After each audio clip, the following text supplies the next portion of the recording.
हम लोग पढ़ने जा रहे हैं क्या, कोष्ठ क्रिया। क्रिया कोष्ठ क्रिया का क्रिया पढ़ लिए हैं, मतलब जिसमें का गुना भाग का जो क्रिया होता है पढ़ लिए। अब क्या पढ़ेंगे, कोष्ठ क्रिया। कोष्ठ क्रिया देखो, कोष्ठ मूल रूप से 4 प्रकार के होते हैं। कितने होते हैं, 4 प्रकार के। कौन कौन, तो रेखा कोष्ठ देखो कैसे है, रेखा कोष्ठ, एक होता है छोटी कोष्ठ, एक होता है मध्यम कोष्ठ और बड़ी कोष्ठ, ठीक ना। कोष्ठ कितने होते हैं, 4 गो, रेखा, छोटी, मध्यम और बड़ी। देखकर हम पहचान जाएंगे कौन सा कौन कोष्ठ है। रेखा देखो लाइन की तरह है, सीधी रेखा। छोटी कोष्ठ ऐसे होता है, मध्यम और बड़ी कोष्ठ, ठीक।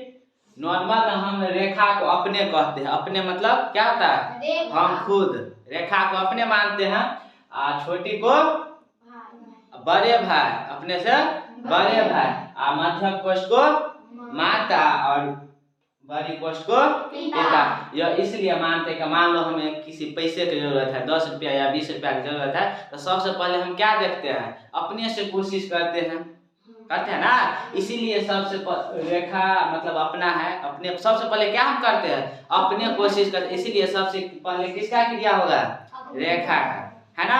अब मान लो हमारे पास पैसा नहीं है, तब किससे मांगेंगे, बड़े भाई से। तो जब रेखा काम हो जाएंगे तब किसके पास जाएंगे, बड़े भाई। बड़े भाई मतलब छोटी कोष्ठ के पास, ठीक ना।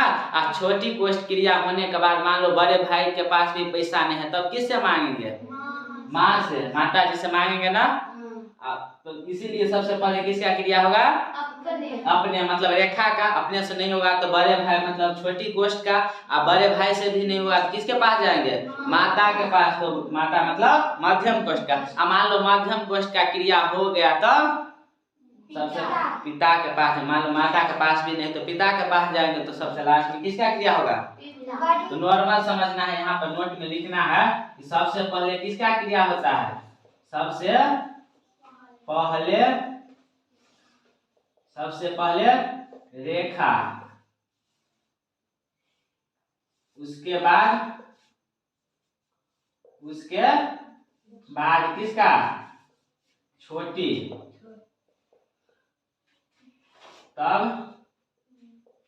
मध्यम, और सबसे अंत में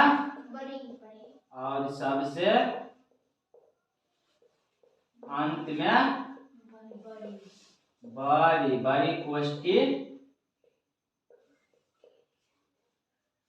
की क्रिया किया जाता है, ठीक ना।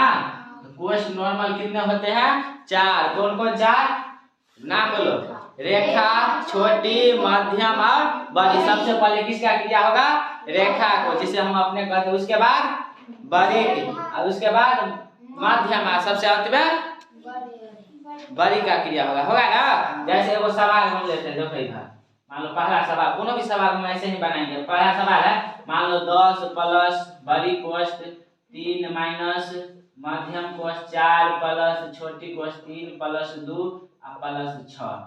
मान लो इन दोनों के बीच रेखा। तो बोलो इसमें सबसे पहले किसका क्रिया होगा, रेखा का। रेखा किस पर है,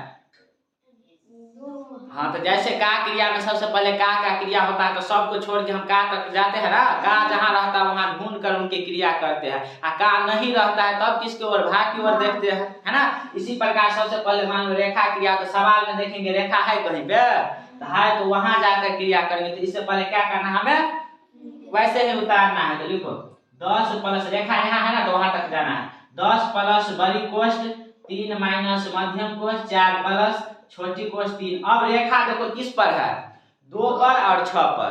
तो रेखा क्या कह रहा है कि प्लस में भी 2 है, और मतलब 2 भी प्लस में है और 6 भी प्लस में है, मतलब जोड़ेंगे ना। 2 6 पर रेखा है तो जोड़ेंगे, बताया था समान चीज रहने पर जोड़ा जाता है। तो जोड़ेंगे तो कितना होगा, प्लस में 8 ना हो जाएगा। फिर रेखा जिसका काम हो गया उसे छोड़ दिए, है ना। अब उस रेखा को हटा दो, तो छोटी कोष्ठ, फिर मध्यम कोष्ठ और बड़ी कोष्ठ।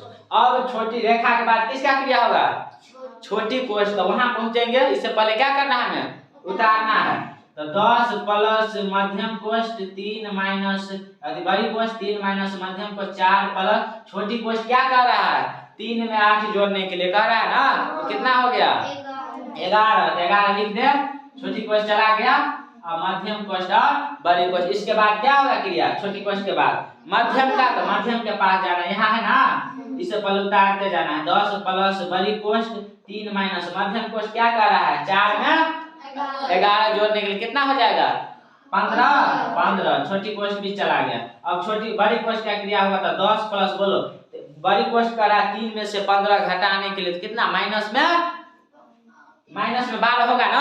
असमान चिन्ह है, यहाँ प्लस यहाँ माइनस, असमान चिन्ह पर घटाया जाता है तो घटाएंगे 12 और 12 के पीछे माइनस है तो माइनस में 12, यहाँ पर लिख दे माइनस में फिर 12।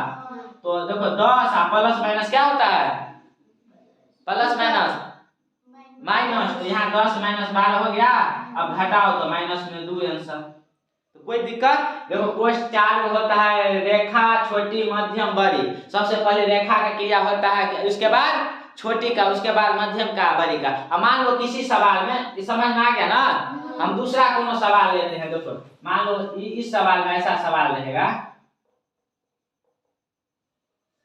कोई भी सवाल, तो हम जानते हैं सबसे पहले रेखा कोष्ठ, लेकिन इस सवाल में रेखा है नहीं है तो छोड़ देंगे। तो रेखा के बाद किसका क्रिया किया जाता है, छोटी का। देखेंगे छोटी है उसी का क्रिया करेंगे, ठीक। जिसमें मान लो रेखा है नहीं तो क्या करेंगे, तो छोटी का क्रिया करा तो वहां जाना है। तो 10 प्लस बड़ी कोष्ठ 3 माइनस छोटी क्या कर रहा है, 4 में 2 जोड़ने के लिए कर रहा है ना, तो कितना हो गया 6, फिर छोटी कोष्ठ चला गया। अब मान लो छोटी के बाद मध्यम होता है, लेकिन इस सवाल में मध्यम है नहीं है तो कोई दिक्कत नहीं, मध्यम के बाद जिनका होता है उसका करेंगे, बड़ी कोष्ठ का क्रिया करते हैं। 10 प्लस बड़ी कोष्ठ क्या करा, 3 में 6 घटाने कितना हो जाएगा, माइनस में 3 होगा ना, बड़ा के पीछे माइनस है तो माइनस में 3, फिर 10 प्लस माइनस मिलकर माइनस हो जाता है तो माइनस 3 बराबर कितना, 7 आंसर, ठीक। तो समझे हम क्या कि कोष्ठ मूलतः 4 प्रकार के होते हैं, कौन कौन, रेखा कोष्ठ, छोटी कोष्ठ, मध्यम कोष्ठ और बड़ी कोष्ठ। सबसे पहले रेखा क्रिया किया जाता है, उसके बाद छोटी का, उसके बाद मध्यम और सबसे अंत में बड़ी का। मान लो रेखा किसी सवाल में नहीं रहेगा तो किसका क्रिया करेंगे, छोटी का। ऐसे करके बन जाएगा ना, पूरा सवाल रहेगा, ठीक। ऐसे ही बनाना है।